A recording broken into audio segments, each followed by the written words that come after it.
Governo do Estado do Rio de Janeiro.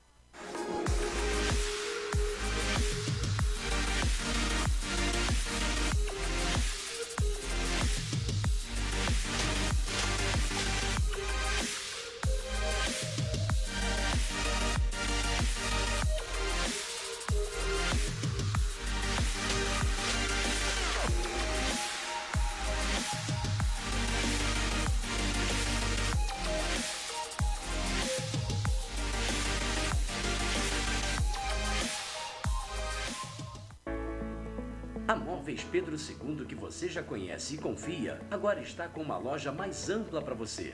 Um espaço maior para receber os nossos clientes com muito mais conforto, água gelada e aquele café fresquinho. Ampliamos e aumentamos a variedade de produtos no salão e nos catálogos. Aqui você encontra qualidade e garantia de levar móveis com estilo e beleza. Nossa casa está maior para deixar a sua mais bonita. Móveis Pedro II, mesmo atendimento com mais conforto. Crediário próprio em até 10 vezes e cartão de crédito parcelado em até 12 vezes sem juros. Móveis Pedro II, venha nos fazer uma visita.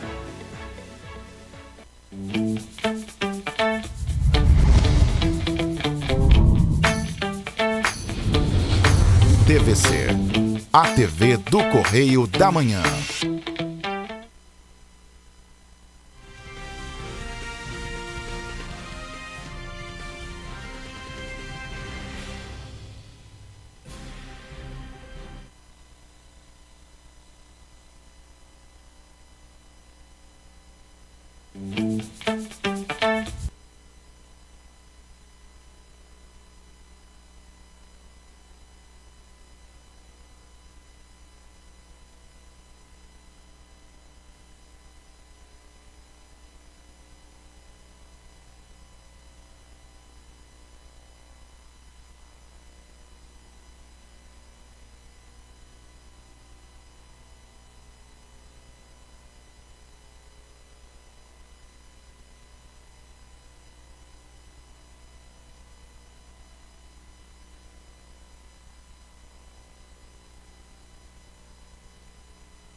TVC, a TV do Correio da Manhã.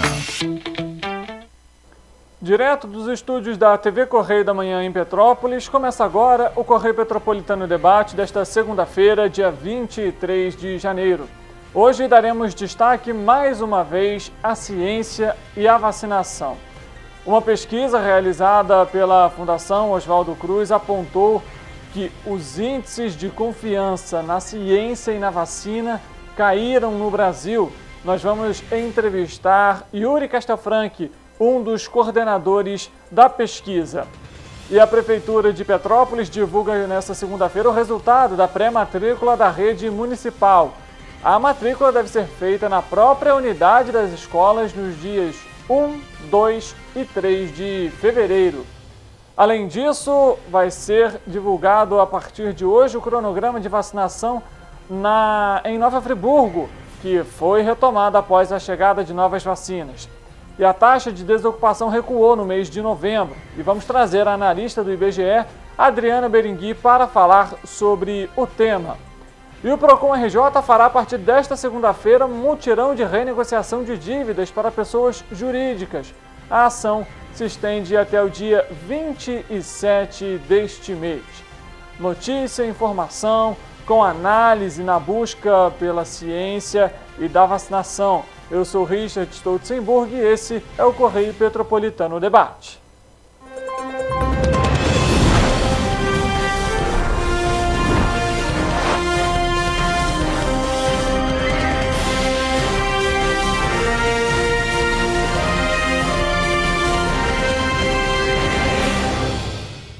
Olá, boa tarde para você. A maioria dos brasileiros e brasileiras confiam na ciência, embora em tempos de pandemia a confiança tenha diminuído. Esse é um dos alguns resultados do estudo de confiança na ciência do Brasil em tempos de pandemia, conduzido pelo Instituto Nacional de Ciência e Tecnologia em Comunicação Pública da Ciência e da Tecnologia, com sede na casa de Oswaldo Cruz. O total de entrevistados foram 2.069 pessoas com 16 anos ou mais, entre agosto e outubro de 2022. A margem de erro da pesquisa é de 2,2%, em um intervalo de confiança de 95%. Sobre esse tema, vamos conversar ao vivo com um dos coordenadores dessa pesquisa, Yuri Castelfranchi, que vai conversar com a gente de maneira online e ao vivo aqui no nosso telão. Muito boa tarde para você, Yuri. Seja bem-vindo ao nosso programa. Olá, boa tarde, Richard. Boa tarde a todos que nós estamos assistindo. Obrigado pelo convite. Perfeito. A gente que agradece a oportunidade de conversar com você, Yuri. A primeira pergunta que eu gostaria de fazer é como que foi a metodologia dessa pesquisa e por que iniciar esse levantamento? Bom, na verdade, a gente vem fazendo pesquisas sobre atitudes das pessoas com respeito à ciência, à tecnologia, já há muitos anos. Então, nós temos, na verdade, até dados sobre o andamento, como que mudou as opiniões dos brasileiros, das brasileiras sobre ciência e tecnologia. Então, essa é uma parte de uma sequência de pesquisa. Decidimos fazer isso logo depois da pandemia, porque os dados que a gente tinha antes da pandemia era extremamente positivo, otimista, né? Ou seja, nos últimos 25, 30 anos, os brasileiros se distinguiram por ter atitudes extremamente positivas e de confiança sobre a ciência e a tecnologia. A gente queria ver justamente qual foi o impacto nessas atitudes durante a pandemia, porque a gente sabe, você sabe melhor do que nós, porque para o jornalista foi um período bem difícil, né, de combate à desinformação.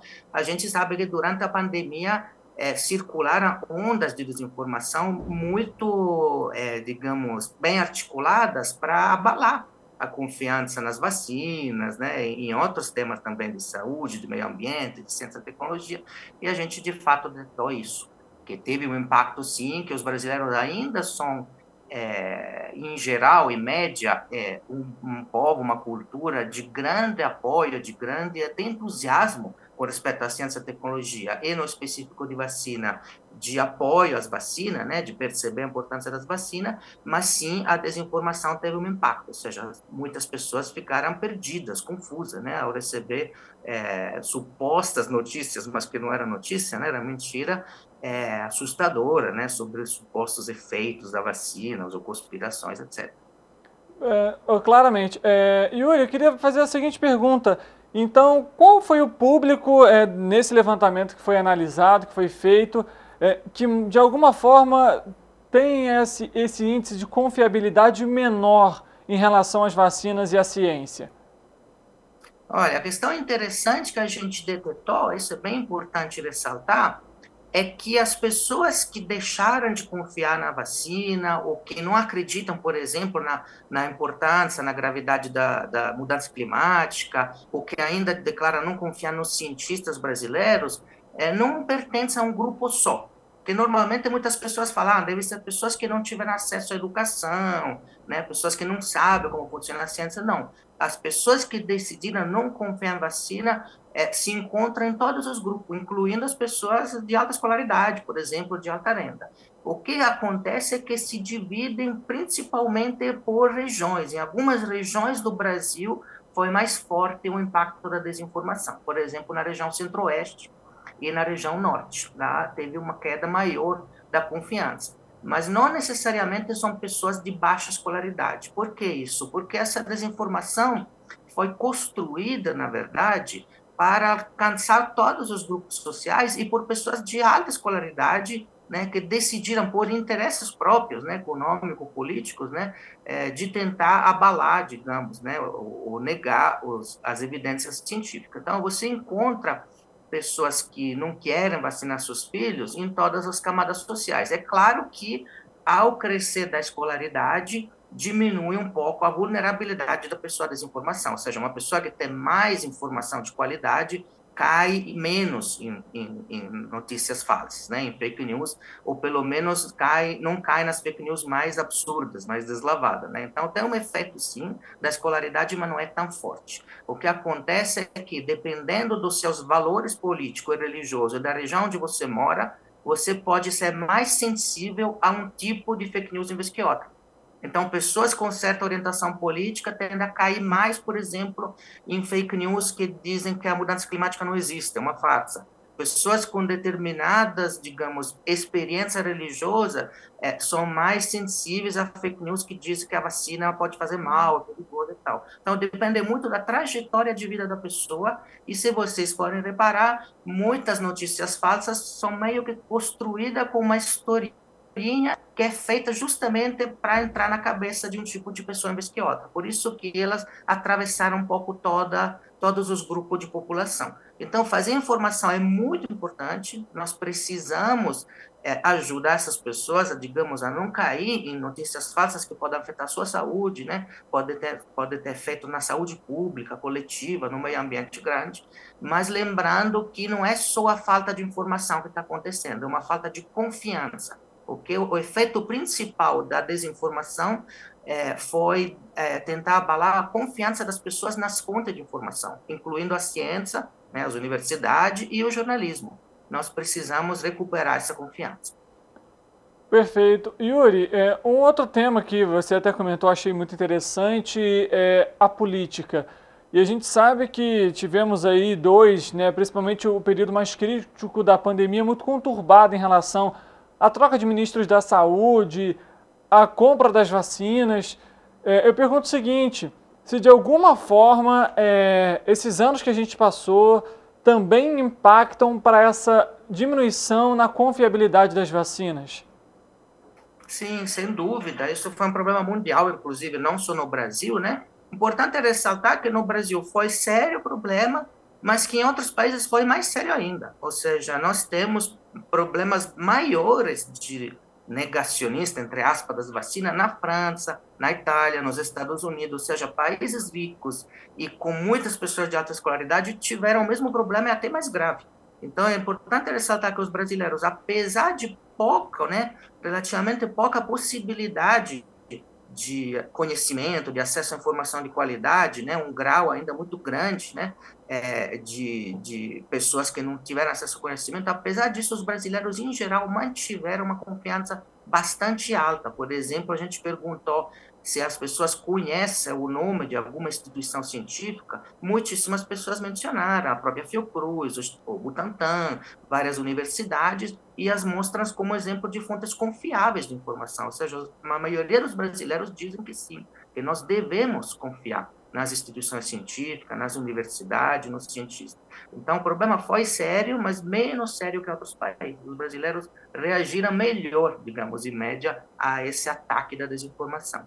Mas sim, teve esse problema, ou seja, durante a pandemia a discussão foi tão radicalizada que as pessoas começaram, digamos, a achar que ciência estava sendo usada politicamente, e de fato estava sendo, ou seja, tinha moléculas, digamos assim, que eram defendidas como sendo moléculas, né, mais, de direita, outras substâncias eram mais de esquerda. Teve uma politização das vacinas e das evidências científicas, não só no caso das vacinas, mas também das mudanças climáticas, do meio ambiente, muito grande. E quando você mistura demais isso, as pessoas não sabem mais se podem confiar na ciência, porque começam a não entender se aquela afirmação está vindo de fatos, de evidência científica ou de interesses políticos. Então, isso abalou muito a confiança, né?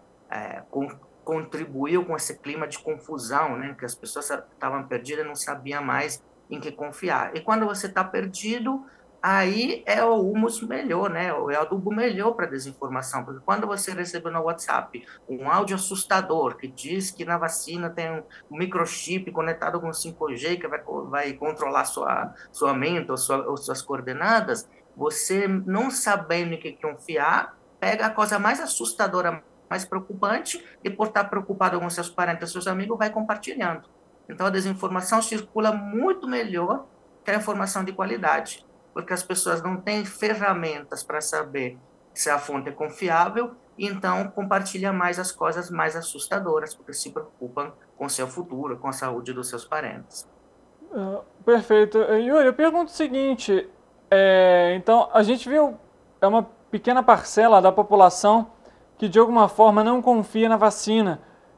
Apesar de ser um índice muito pequeno, pouco mais de 3%, ainda é preocupante você ter hoje, atualmente, pessoas que não acreditem na ciência e nas vacinas, ou que suponhamos que essas vacinas não seriam benéficas para aquelas pessoas, porque apesar de ser um índice pequeno, isso pode virar um problema grande a longo prazo, e levando em consideração também de que dessa forma a gente não vai adquirir aí a cobertura 100% em relação a qualquer tipo de vacina, né? Sem dúvida, o problema é seríssimo, na verdade, né? Essas porcentagens são pequenas, mas não são tão pequenas. Em primeiro lugar, porque a porcentagem de pessoas que diz eu confio pouco, não confio muito nos cientistas, é alta, na verdade, é mais de 20%. E também porque as porcentagens pequenas, como das pessoas que dizem que a ciência traz só malefícios para a humanidade, que é só 2, 3%, num país do tamanho do Brasil, corresponde a milhões de pessoas. Então, maior que qualquer exército do mundo, praticamente. Então, é muita gente que, de fato, foi, digamos, ou vítima de desinformação, né, ou que, por motivos de posicionamento político, de interesses próprios, decide tentar contribuir com esse abalamento de confiança. Então, sim, é um problema muito sério. Milhões de pessoas que, por exemplo, recusam vacinar seus filhos pode levar a problemas sérios de saúde pública. Milhões de pessoas que não acreditam que as mudanças climáticas sejam um problema urgente a ser encarado, são um obstáculo muito grande para políticas públicas e assim por diante. Então, é uma questão a ser, de fato, tratada, né, pela mídia, pela escola, pela educação, pelas políticas públicas e de forma urgente. Agora, o importante, a meu ver, não é tanto as pessoas confiar na ciência ou no cientista. Eu não peço que as pessoas confiem em mim, porque eu sou cientista, porque a ciência não é uma questão de fé. É importante que as pessoas entendam melhor, tenham a possibilidade de entender melhor como que a ciência funciona. Então, não é a ciência que é para ser confiada como se fosse uma confiança cega. É que o método científico te permite avaliar melhor a sua situação, o que você pode fazer, tomar decisões melhores. Então, os dados científicos são úteis. Não é algo que a gente tem que acreditar neles, né, de forma assim, cega. É que a gente tem que tratar a ciência como uma ferramenta muito importante para ajudar a gente no dia a dia a tomar nossas decisões, né, a avançar como país, como cultura, e a não cair em digamos, enganações, né, mentiras que muita gente tem interesse em propagar. Então, eu acho que nós temos que reconstruir um tecido de confiança não cega na ciência, né, mas de um pacto social entre as pessoas, né, o cidadão, e a mídia, porque também a mídia foi sob ataque de confiança, né, entender melhor como funciona o jornalismo e por que jornalismo é diferente da notícia do áudio anônimo que você recebeu no WhatsApp, né? Por que é melhor aproveitar a fonte jornalística e por que é melhor aproveitar a fonte científica em vez de acreditar em qualquer coisa assustadora que a gente encontra por aí nas redes sociais. Perfeito. Yuri, o seguinte, 1,8% não soube responder desse levantamento que foi realizado ano passado. Esses 1,8% também são um índice muito representativo em relação a essa confiança e também é o que pode representar como um impacto social em relação à confiabilidade, tanto nas vacinas quanto na ciência? Sim, a porcentagem de pessoas que dizem eu não sei responder muda em várias perguntas, né? Muda de pergunta para pergunta. Mas, digamos assim, em alguns casos é muito alta, de fato, né? É muito, muito alta. Por exemplo, nas perguntas, se as pessoas ouviram falar de alguma instituição que faz pesquisa, muitíssima gente, né? Mais que a metade não sabe responder. Então, esse é um sinal, né, de como podemos focar a nossa comunicação, a divulgação científica, por exemplo, né? Tentar entender quais grupos de pessoas não estão tendo, digamos, a possibilidade nem de formar sua própria opinião sobre a vacina. Então, são mais vulneráveis, né, a notícias aleatórias que circulam na internet. Essas pessoas precisam ser consideradas um público importante para a gente fazer informação de qualidade, como vocês fazem com a televisão, que entra, né, na casa das pessoas e é um extraordinário meio de trazer as pessoas, digamos, de volta para a informação de qualidade. Então, esses grupos que dizem eu não sei responder são interessantíssimos, porque são, digamos, pessoas sinceras que dizem, eu não consegui formar uma opinião sobre isso. Então, me ajude, né? Me informe melhor, me auxilie mais. Então, eu acho que lá temos um desafio grande para nós, nas universidades, de fortalecer nossos projetos de extensão, né? Aqueles projetos que a gente faz com a sociedade, né? Nas comunidades, né? De educação científica, de divulgação científica, projetos sociais têm que ser fortalecidos, as universidades têm um papel nisso, e a mídia também tem um desafio, né? De, digamos, entre aspas, né? Furar a bolha e alcançar pessoas que não estão tendo acesso à informação de qualidade. Yuri, talvez esse então seja o principal desafio, levar a informação de qualidade e a informação científica para essas pessoas, para de alguma forma combater as fake news, obviamente. Esse também é um grande desafio, até também nós da imprensa temos esse trabalho, mas nesse caso científico, digamos assim, e existe talvez algum outro ponto importante que seja fundamental para, de alguma forma, diminuir cada vez mais esses índices?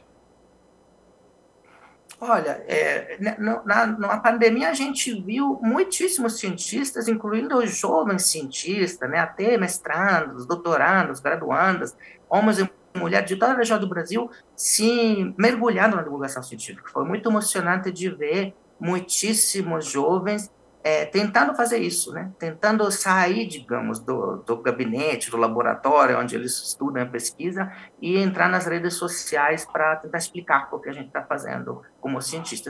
Esse é um passo muito importante e tem que ser ampliado, porque as redes sociais, na divulgação científica, alcançam só uma parte do público, né? Não todo mundo, então tem que ser feito também no corpo a corpo, assim, com projetos no território, reais e tal. Acho que é um ponto muito importante. E outro ponto, eu acho, é conectar melhor da educação, da informação, com a questão da democracia.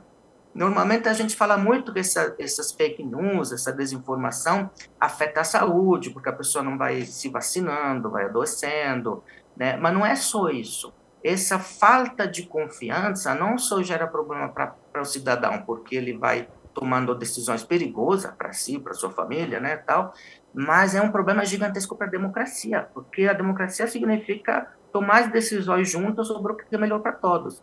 E se tem milhões de pessoas que vivem, digamos, em um mundo quase que paralelo, acreditando em fatos que nunca aconteceram, é lógico que a democracia tem um problema gigantesco, porque é muito difícil tomar decisões juntos se não estamos juntos, porque cada um vive em um mundo diferente, né? Em parte imaginado, né? Imaginário, por culpa das fake news. Então, eu acho que tem um desafio aí que não é só da cientista, não é só de vocês jornalistas, mas é um desafio da política, né?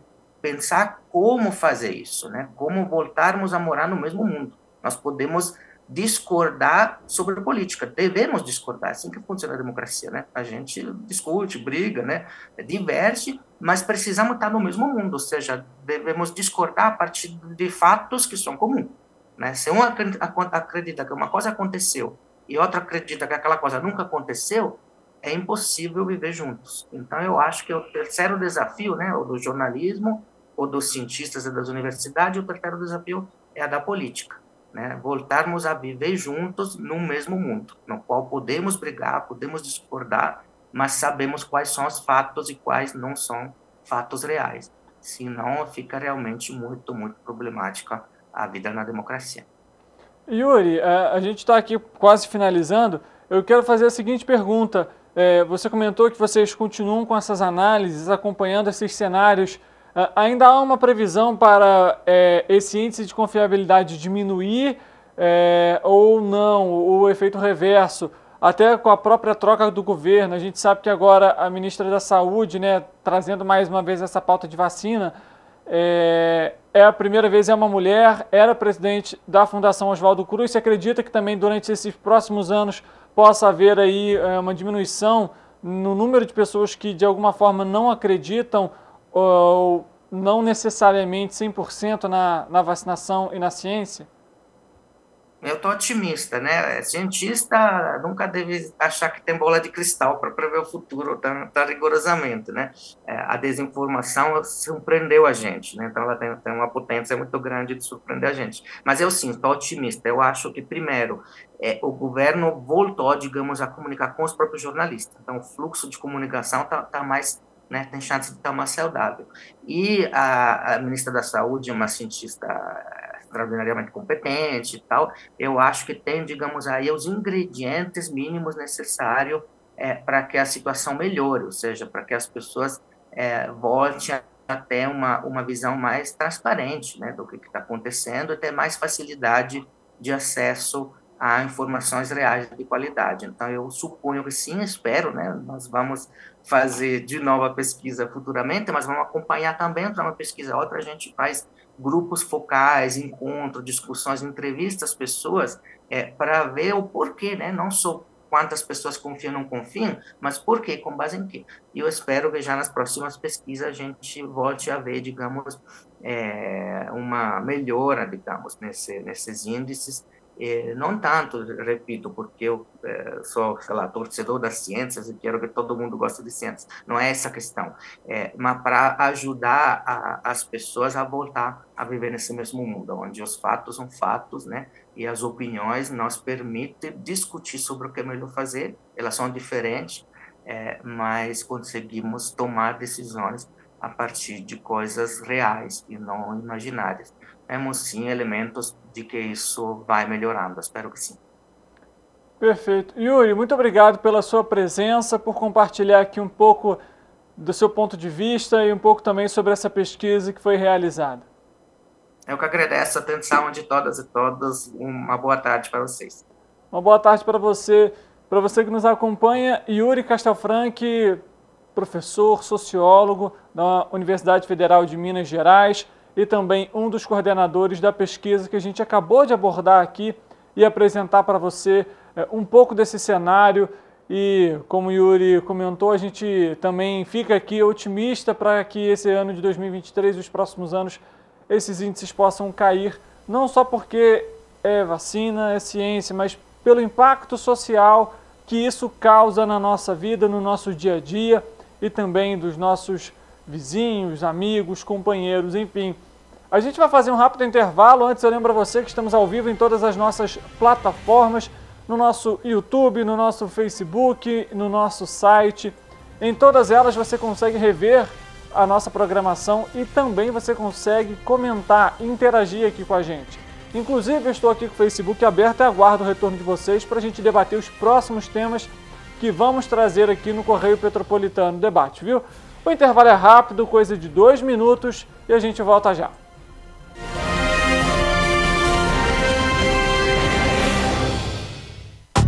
Rio de Janeiro, atração o ano inteiro. Tem descanso, tem folia, noite e dia, alegria, sol e praia, diversão.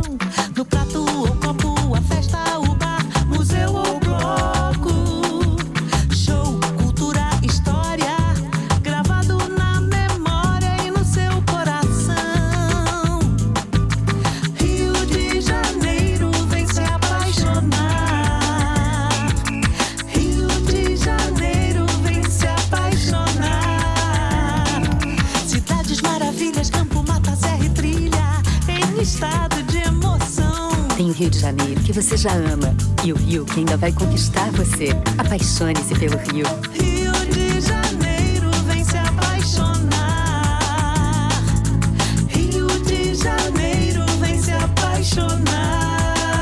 Governo do Estado do Rio de Janeiro.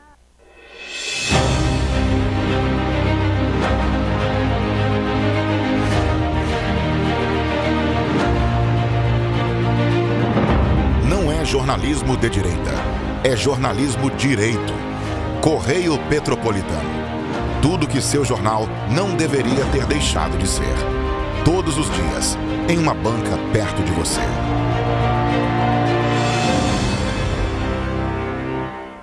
Sabe o que o governo do estado faz para gerar mais emprego e renda para você?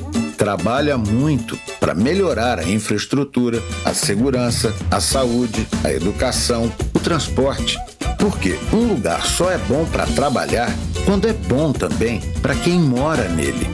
A gente não para de trabalhar para você poder viver melhor, empreender e crescer. Invista no Rio, Governo do Estado do Rio de Janeiro.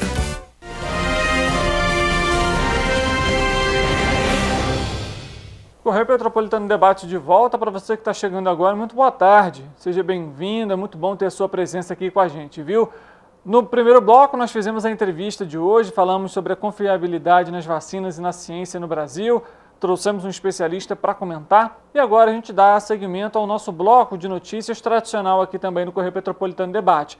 Inclusive, eu vou começar com uma informação importante, porque a Defesa Civil emitiu alerta de pancadas de chuva agora para a tarde aqui em Petrópolis e você fique alerta, porque já há registros de alagamentos na rua Coronel Veiga. A Defesa Civil, inclusive, interditou a Coronel Veiga por volta da 1h15 da tarde por conta de alguns trechos com alagamentos. Inclusive, há pontos por toda a extensão da via. Na localidade do Quitandinha também tem chovido bastante. Então, você que está nos acompanhando nesse momento, pode comentar aqui pelo nosso Facebook, que a gente vai trazendo aqui também as localidades, aonde está chovendo na sua região, você manda aqui para a gente. Vamos noticiando aos poucos e trazendo essas atualizações em relação à chuva aqui em Petrópolis. Vale lembrar, se você ainda não enviou o seu SMS com o seu CEP para o número 40199, faça isso. É a recomendação da Secretaria de Defesa Civil para você receber os alertas meteorológicos e os avisos também da Secretaria. Então, é fundamental, você que está em algum local de apoio, você que mora numa região de risco, fique atento aos alertas, fique atento às sirenes. A gente vai trazendo aqui, então, ao decorrer do programa, outras ocorrências, caso ocorram, e, obviamente, a atualização sobre a Coronel Veiga também. Mas a gente começa, então, a falar sobre a plataforma Não Me Perturbe, que foi criada para bloquear chamadas indesejadas e que fechou o ano de 2022, veja só, com 11 milhões de números de telefones cadastrados. A plataforma Não Me Perturbe fechou 2022 com 11 milhões de números de telefone cadastrados. Isso representa um crescimento de 1,45 milhão de números em relação a 2021. Segundo a Conexis Brasil Digital, que reúne as empresas de telecomunicações e de conectividade, o número de cadastros equivale a 3,8% da base de 288 milhões e 600 mil telefones fixos e móveis existentes no Brasil. Em operação desde julho de 2019, a plataforma permite que as pessoas bloqueiem chamadas de telemarketing vindas de empresas de telecomunicações e de oferta de crédito consignado. O mecanismo, no entanto, não bloqueia ligações, por exemplo, de planos de saúde ou de redes varejistas. Quem quiser bloquear seus números de celular e telefone fixo para não receber ligações de telemarketing desses dois setores, telecomunicações e crédito consignado, deve fazer o cadastro diretamente no site Não Me Perturbe ou por meio dos PROCONs em todo o país. O bloqueio ocorre em até 30 dias após o cadastro no site. A maior parte dos números bloqueados está no estado de São Paulo, com 5 milhões e 170 mil números registrados. São Paulo também concentra a maior base de clientes do país, com 87 milhões de celulares e telefones fixos cadastrados. O Distrito Federal tem a maior proporção de telefones cadastrados na plataforma, com 7,1% da base de telefones fixos e móveis do Distrito Federal. Para você ver quanta gente recebe ligação indesejada, né? Quem, na verdade, nunca recebeu aquele telefone oferecendo um plano, oferecendo, enfim, qualquer tipo de serviço, e quantas vezes não ligam por dia, né? Então você já viu aí o passo a passo para você realizar o cadastro do seu celular, do seu telefone, para evitar esses tipos de ligações. Em operação desde julho de 2019, a plataforma Não Me Perturbe faz parte das medidas de autorregulação do setor para melhorar a relação com os consumidores. Desde então, o número de cadastros cresceu ano a ano, mas só superou a marca de 10 milhões em 2022.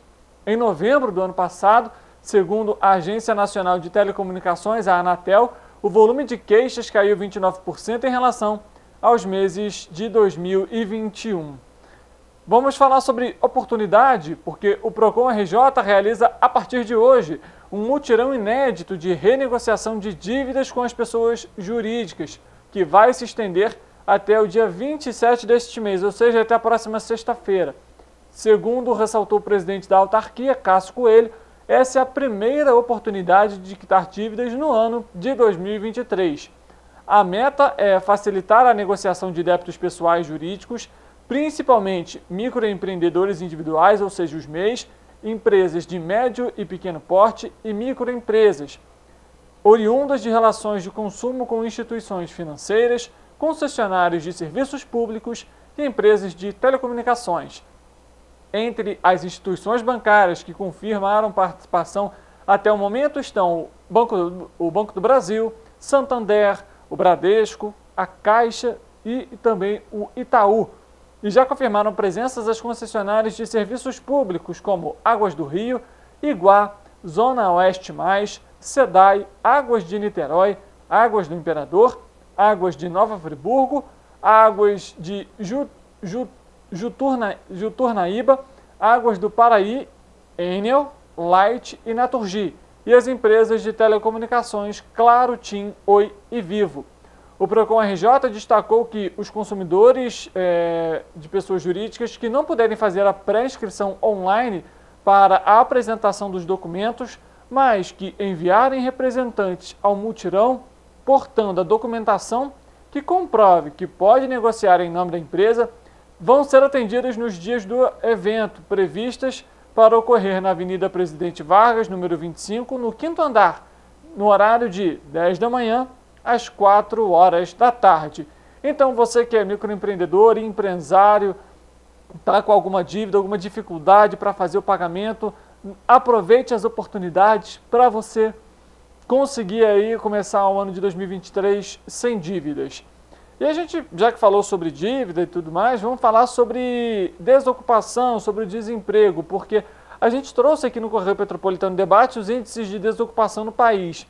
Hoje, a analista Adriana Berengui traz o contexto sobre o desemprego no Brasil no último trimestre, que teve um recuo de 0,9%.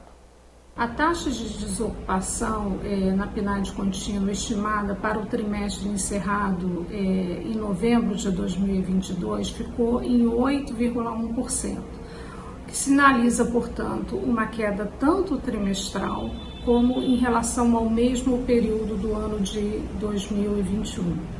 Essa já é a 6ª queda consecutiva da taxa de desocupação e, mais uma vez, essa retração ela foi proporcionada pela expansão da população ocupada, fundamentalmente nas atividades de serviço, e cabendo aqui ressaltar que essa expansão da ocupação ela foi puxada, por exemplo, pelo emprego com carteira do setor privado, né? Ou seja, além de haver uma expansão quantitativa, né, da população ocupada na pesquisa, essa expansão ela contribuiu inclusive para a retração da taxa de informalidade, né, que fica em torno de 39%, que de fato é uma taxa ainda bastante elevada, mas já há 2 trimestres vem mostrando também essa retração, essa tendência de retração da informalidade, o que é um dado bastante positivo. Com certeza, a gente vê isso aí, né? Vale lembrar que os trimestres foram encerrados em novembro, então dezembro, janeiro, em novembro, dezembro e janeiro você tem outro trimestre. A gente vai trazer, obviamente, aqui esses levantamentos, esses índices que são feitos pelo Instituto Brasileiro de Geografia e Estatística por meio da PNAD contínua. A analista, inclusive, conversou aqui e explicou para a gente sobre esse cenário. E já que falamos sobre o desemprego, a Prefeitura de Petrópolis disponibiliza nesta semana 105 oportunidades no balcão de empregos do município. A inscrição é feita de maneira online. O Balcão de Empregos Online de Petrópolis está com 105 oportunidades de trabalho em empresas do município. Para participar dos processos de seleção, os candidatos devem fazer o cadastro de seus currículos no site da Prefeitura, em www.petropolis.rj.gov.br, entre esta segunda-feira, dia 23, até sexta-feira, dia 27. O Balcão de Empregos é um serviço da Secretaria de Desenvolvimento Econômico por meio do Departamento de Trabalho e Renda, o DETRA. Todos os candidatos concorrem nos nos processos seletivos, desde que atendam aos requisitos exigidos pelos empregadores. As empresas têm responsabilidade integral pelo recrutamento e pelas contratações. Dentre as oportunidades desta semana estão analista de planejamento de materiais, balconista, estagiário de engenharia, jovem aprendiz, operador de caixa, dentre outros. São diversas oportunidades, viu? Como a gente comentou, 105 oportunidades para você começar o ano de 2023, ou pelo menos fevereiro, né? Hoje já é dia 23 de janeiro, como que passa rápido, né? Então, você que está nos acompanhando, não deixe de cadastrar o seu currículo no site da Prefeitura, www.petropolis.rj.gov.br, para você cadastrar ali e manter ele em dia. É importante isso também, manter o seu currículo em dia, já que as vagas são encaminhadas conforme o perfil do candidato. Você que é empresário, quer disponibilizar suas vagas, também pode. Basta acessar também o site da Prefeitura para colocar a descrição da vaga, todos os requisitos necessários. E, importante, são vagas que às vezes precisam de ensino fundamental, outras de ensino médio, outras de ensino médio técnico, algumas para ensino superior. Nas oportunidades dessa semana, por exemplo, há vagas para jovem aprendiz, para estagiário.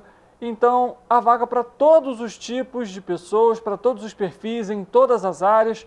Vale a pena se cadastrar para ter acesso a essas oportunidades e, quem sabe, então, conseguir um emprego ou aquela primeira oportunidade que às vezes é tão difícil. Não deixe de cadastrar o currículo. Ainda falando sobre Petrópolis, vamos para um recado para os pais e também para os responsáveis, porque a Secretaria de Educação divulga nessa segunda-feira o resultado da pré-matrícula da rede municipal. O resultado da pré-matrícula da Rede Municipal de Ensino será divulgado nesta segunda-feira, dia 23, no site da Prefeitura de Petrópolis, petrópolis.rj.gov.br. Na listagem estará o nome da unidade escolar para onde o aluno ou aluna conseguiu a vaga. O resultado se refere às vagas para pré-escola, do 3º ao 5º períodos da educação infantil, ao 9º ano do ensino fundamental e da educação de jovens e adultos, o EJA. A matrícula deve ser feita na própria unidade escolar nos dias 1º, 2 e 3 de fevereiro. Para a efetivação da matrícula, é preciso levar documentos originais e cópias tanto do aluno e da aluna, quanto dos responsáveis. As aulas na rede municipal têm início no dia 6 de fevereiro. Então, você que pai responsável precisa garantir essa vaga nos dias 1º, 2 e 3 de fevereiro para você efetivar ali a matrícula.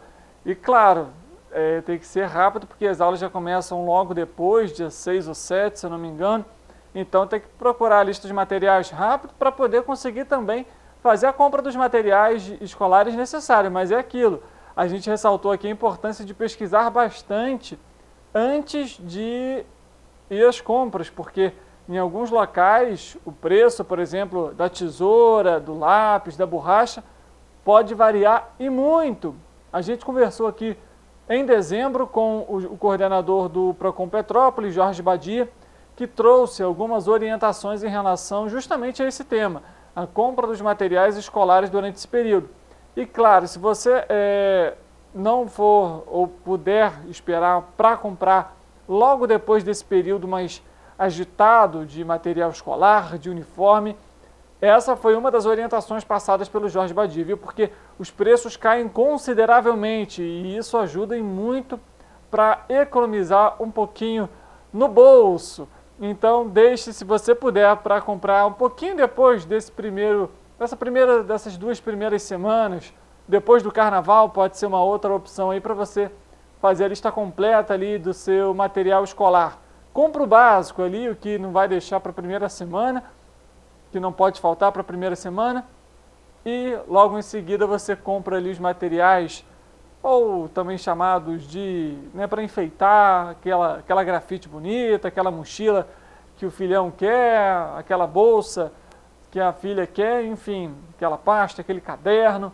São algumas das dicas aí para economizar um pouco nesse início de ano, que tem tanta coisa para pagar, né? Inclusive começa a vencer hoje os boletos da primeira parcela do IPVA. Você, condutor, motorista, não deixe o prazo para a última hora, não deixe de pagar a documentação e fique em dia aí também com o seu veículo.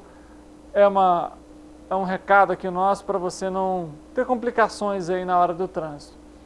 Outra informação para você, em relação a essas matrículas da escola municipal, são necessários alguns documentos. Vamos citá-los aqui então para você. Quais são esses documentos? Vamos lá. A certidão de nascimento, documento de identidade e do CPF do aluno, declaração escolar contando a situação do aluno para o ano subsequente ou o histórico escolar original, a carteira de identidade do responsável, assim como o CPF, o comprovante de residência atualizado, 2 fotos no formato 3x4 e a carteira de vacinação atualizada, além do comprovante do tipo sanguíneo e fator RH, além do cartão do Auxílio Brasil ou do Bolsa Família, nesse caso, e se você for beneficiário, o cartão do SUS e o parecer clínico específico para alunos da educação especial.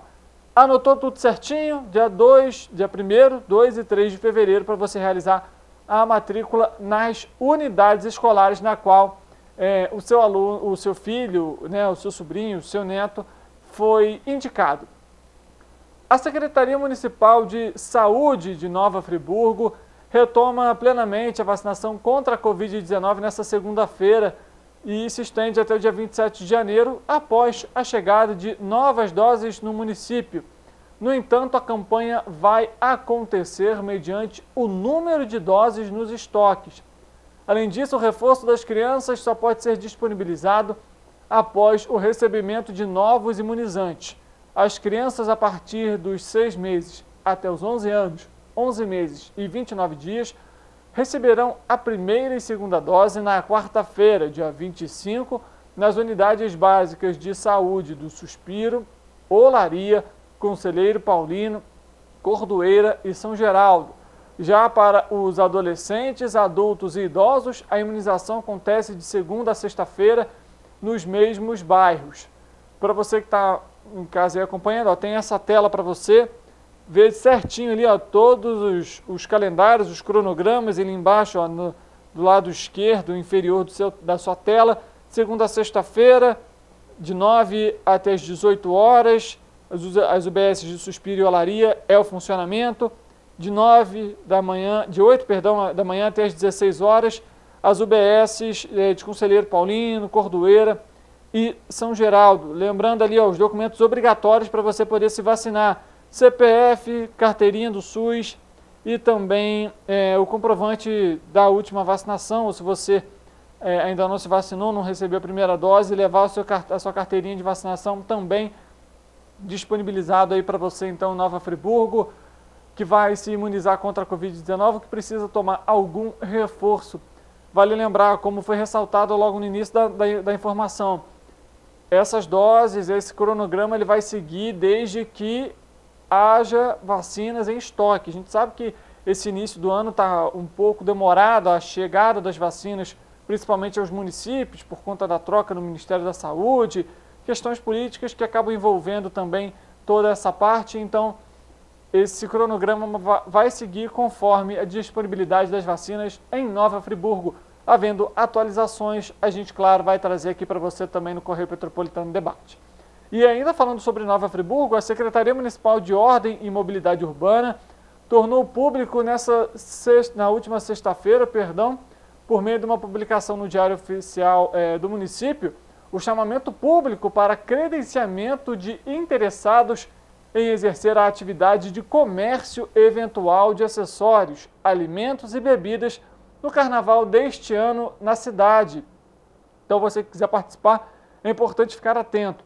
Os pontos serão divididos em barracas de isopores, carrinhos, barracas destinadas à comercialização de cervejas artesanais e barracas destinadas à comercialização de comidas artesanais. Esses pontos eles vão ser definidos e também vão ser distribuídos em sorteio, que vai ser realizado, inclusive, no plenário da Câmara dos Vereadores em dia e horário que ainda vão ser divulgados e publicados também no Diário Oficial Eletrônico do município. Então, você que quiser participar nesse ano no Carnaval, fique atento também ao noticiário da Câmara Municipal em Nova Friburgo. Os inscritos que obtiverem o credenciamento vão ter direito a apenas uma credencial para utilização exclusiva no período oficial do Carnaval e nos locais onde deve ocorrer o evento, conforme as regras contidas no edital, que pode ser acessado por meio do site oficial da Prefeitura de Nova Friburgo em www.novafriburgo.rj.gov.br. As inscrições devem ser feitas até a próxima sexta-feira, viu? Dia 27, não deixe para a última hora. E exclusivamente de forma presencial na sede da Secretaria, de 9 da manhã às 5 horas da tarde. Dúvidas, consultas ou outras informações podem ser obtidas na própria Secretaria, que fica na rua Vicente Sobrinho, número 80, em Olaria. Ou pelos telefones, a nossa produção vai colocar aqui na tela para você os telefones para você tirar dúvidas e esclarecimentos sobre esse credenciamento. Está aqui na tela. Os telefones são o seguinte: DDD 22 2526 9261 ou então 2526 9262. Ambos os telefones aqui na tela para você. Então, friburguense que for participar, não deixe de mandar a sua dúvida ou esclarecer tudo antes do período do Carnaval, para você não ficar aí perdido em relação, ou então não poder fazer as suas vendas durante esse período. Inclusive, recebemos mais uma informação aqui da Defesa Civil. Acabou de sair mais uma atualização, a gente lê para você nesse momento. A Prefeitura está oferecendo esse alerta de que a Rua Coronel Veiga foi liberada agora às 2 horas da tarde, já que houve ali a diminuição do rio Quitandinha no trecho, o tráfego já foi liberado na região. De qualquer forma, você petropolitano, fique atento aos alertas da Defesa Civil, aos noticiários locais e, claro, às sirenes da Defesa Civil durante esse período, já que a previsão é de chuva forte a moderada aqui para o município. Então não deixe de ser um petropolitano ativo e bem informado em relação a tudo que acontece na cidade. Para você que nos acompanha, amanhã, 1 hora da tarde, nosso encontro marcado novamente para trazer sempre um tema de relevância para você. A gente se vê amanhã e, é claro, eu conto com a sua presença. Muito obrigado para você de Nova Friburgo, Teresópolis, Três Rios, Paraíba do Sul e Partido Alferes, que também nos acompanham aqui pela TV. E para você que nos acompanha também pelas nossas mídias digitais. Vale lembrar nosso jornal Correio Petropolitano, trazendo todas as informações em relação ao que acontece em Petrópolis e na nossa área de cobertura. Até amanhã, uma boa tarde para você e a gente se vê.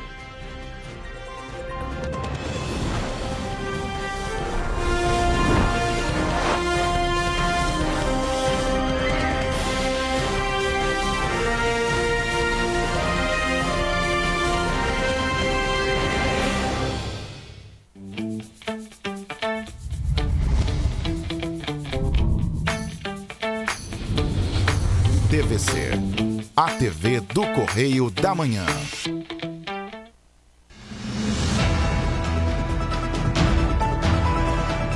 Olá. Eu sou Jorge Goitnauer. E eu sou Roberta Costa. Estamos convidando você para assistir o Correio da Manhã na TV de segunda